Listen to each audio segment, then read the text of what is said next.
ఎవరెవరు ఆస్తులు కోల్పోయారో నా ఆస్తులు మొత్తం వాళ్ళకి తిరిగి ఇచ్చేసేయండి.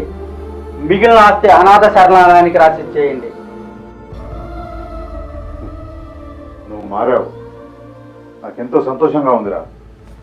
కానీ ఈ ఆస్త్రాన్ని ఎవరి వారికి ఇచ్చేసి నువ్వెక్కడికి వెళ్తావు? నాది గమ్యం లేని ప్రయాణం. ఇక్కడ నాకు స్థానం లేదు బాబాయ్. భార్య, ఊరు అందరూ నన్ను అసహించుకున్నారు. నేనేం చేశానో నాకు అర్థమైంది. నాకు నేనే శిక్ష వేసుకుంటాను. నేను ఇప్పటి వరకు పొందిన శిక్ష నాకు సరిపోదు.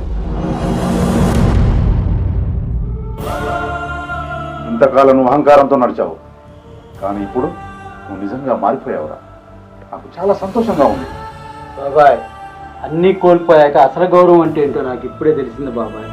ఎంతకాలం నా అహంకారంతో చేసిన తప్పులన్నింటినీ మన్నించండి బాబాయ్. సెలవు.